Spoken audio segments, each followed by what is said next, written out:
You're watching Alabama's WVUA News at 5 with your award-winning news team, Lynn Brooks, Terry Brewer, weather with Richard Scott, and sports with Gary Harris. Thanks for joining us. I'm Lynn Brooks. And I'm Terry Brewer. It's a yearly tradition in West Alabama, and it grows one small community's population by the thousands. Thousands of people pouring into Moundville to be a part of the 23rd annual Moundville Native American Festival. Details in tonight's top story. The festival has repeatedly been named one of Alabama's top 20 tourism events. Visitors spent the day touring the newly renovated Jones Archaeological Museum, also learning about Native American history through authentic reenactions. Things like basket weaving, pottery making, flint knapping, even spear throwing.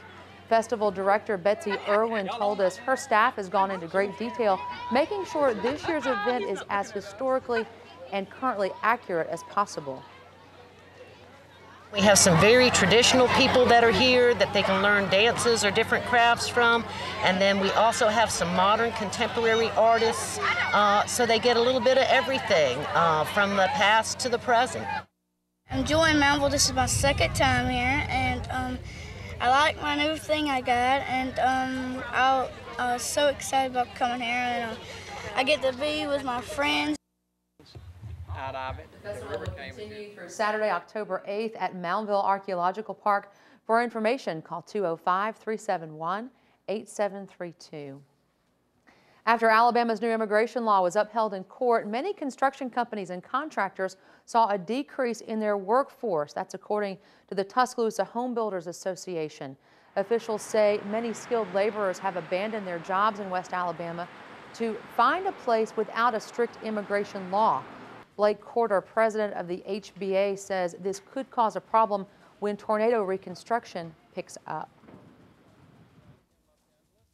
Since the ruling last week, since the judge's ruling, I've heard a lot of migrant workers leaving town.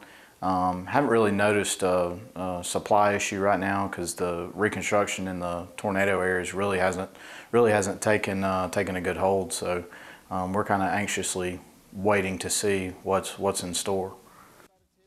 Corder says he expects to see a shortage of workers when construction goes into full swing.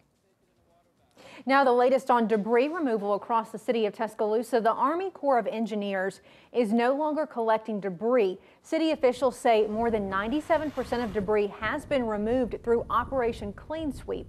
But now contractors hired for demolition of residential and non-residential property are responsible for the removal and proper disposal of debris. This includes construction waste, demolition material, and trees, stumps, or other debris. Now, if you have questions about debris removal, here is a number you can call. Tuscaloosa Environmental Services, 205-248-4900. On your Health Watch, a possible breakthrough in stem cell research. Scientists say they figured out how to create human embryonic stem cells. According to the New York Stem Cell Foundation, scientists created the stem cells by injecting DNA from a skin cell into an unfertilized egg.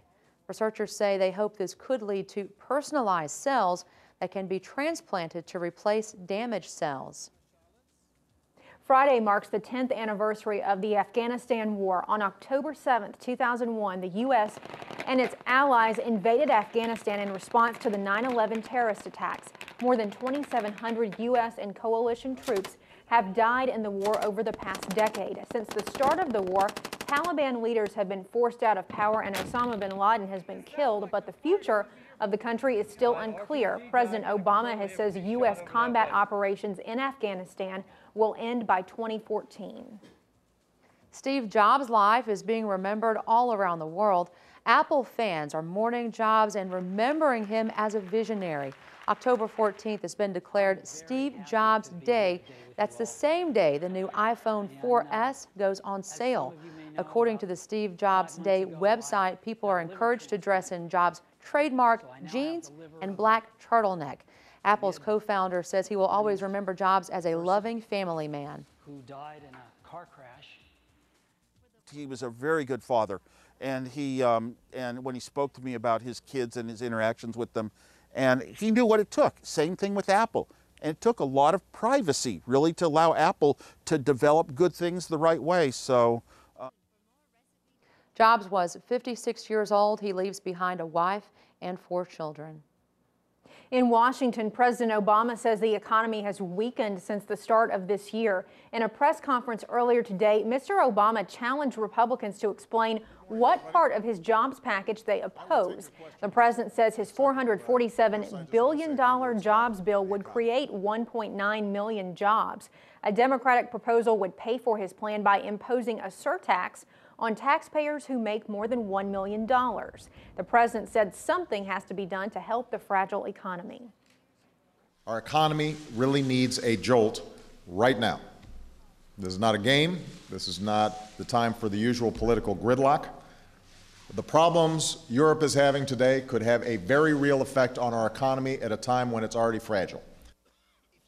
Alabama's Republican Senator Jeff Sessions says he's against the bill because it's billions of dollars above their limit. This week is homecoming at the University of Alabama, and Saturday WVUA will bring you the homecoming parade live right here. The theme this year, the tradition rolls on, and we're happy to have Terry Saban once again as our celebrity co-host. She's the wife, of course, of head coach Nick Saban. She'll join me live in the heart of the capstone, and we'll bring you the parade in its entirety. The whole family can enjoy it and all the fun and festivities from the comfort of your home. UA's homecoming parade live here on WVUA starting at 11:30 Saturday morning. You don't want to miss it.